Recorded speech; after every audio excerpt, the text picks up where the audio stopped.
Hallelujah, praise the lord. ఎలా ఉన్నారు? ప్రభు నామమున మీ అందరికీ వందనాలు. ఈరోజు మన దేవుడు మనతో మాట్లాడే మాట ఏంటిదో చూద్దామా? మత్తయి సువార్త 6వ అధ్యాయం 23వ వచనం. Matthew chapter 6 verse 23. నీ కన్ను చెడినదైతే నీ దేహమంతయు చీకటిమయమై ఉండును. నీలోనున్న వెలుగు చీకటిమయమై ఉండిన ఎడల ఆ చీకటి ఎంతో గొప్పది. But when your I is unhealthy, your whole body is filled with darkness. And if the light you think you have is actually darkness, how deep that darkness is. హల్లెలూయా. చూసారు కదండి, మన దేవుడు యేసుక్రీస్తు ప్రభు మన కంటి విషయము, చీకటి విషయం మాట్లాడుతున్నాడు. ఏంటిదనంటే చూస్తే, ఒకవేళ మన కన్ను చెడ్డదై ఉంటే మన దేహాన్ని మొత్తాన్ని చెడ్డదిగా మారుస్తుందంట. అవునా?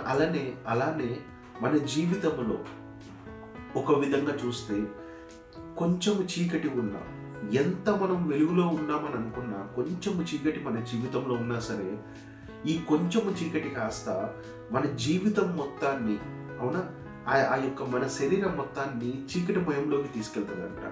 అంటే ఒక విధంగా చూస్తే, ఒక ఉదాహరణగా అంటుంటారు కదా, ఏంటిదనంటే ఒక చిన్న విషము బొట్టు చాలంట మొత్తము ఆ ప్రాంతాన్ని విషముగా మార్చడానికి.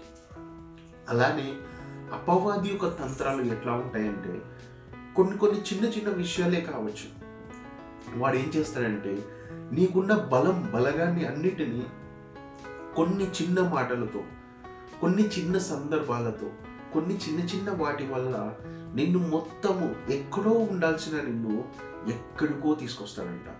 ఒక విధంగా చూసుకుంటే నీ తలంపులన్నీ కంట్రోల్ చేసుకొని, నీ మైండ్ని కంట్రోల్ చేసి, నీ బ్రెయిన్ని మొత్తం బ్రెయిన్ వాష్ చేసి వస్తాడు. అప్పటి వరకు దేవుడు ఉన్న మాటలు, దేవుడు నీ పట్ల చేసిన కార్యాలు, ఇవన్నీ నీ మైండ్లో ఉండవంట.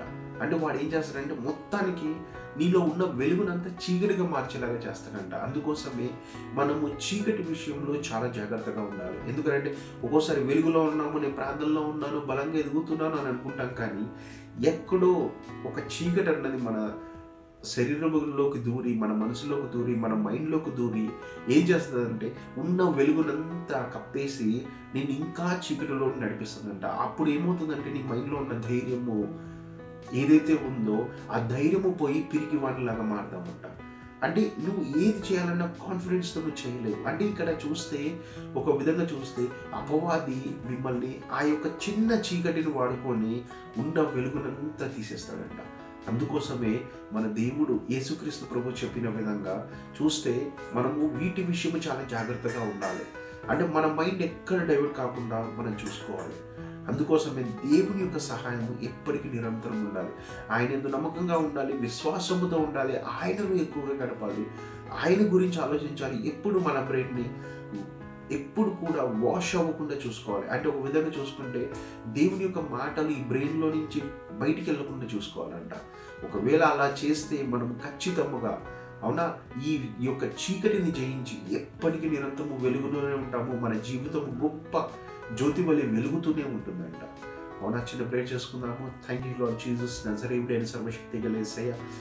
అవును తండ్రి, నీ మాట సెలవిచ్చిన విధంగా తండ్రి, కన్ను చెడ్డదైతే శరీరం మొత్తం చెడ్డదవుతుంది. అలాగే ప్రభా, మా జీవితంలో ఏదన్నా చీకటి ప్రభుత్వం చేస్తుంటే ఆ చీకటిని మీరు తొలగించి, అవును తండ్రి, నీ బిడ్డలు, నీ కుమారుడు కుమార్తెని మీరు ఆశీర్వదించి తండ్రి, వాళ్ళ నుంచి సంపూర్ణంగా వెలుగులో ఉండి ఎటువంటి చీకటి కానీ, ఎటువంటి డైవర్షన్లు కానీ, ఏది కానీ వారి పట్ల ఉండకుండా నీ మేలులతో నింపేలాగా మీరు చేయమని సర్వశక్తి కలిగిన యేసు నామమున ప్రార్థిస్తున్నాను తండ్రి.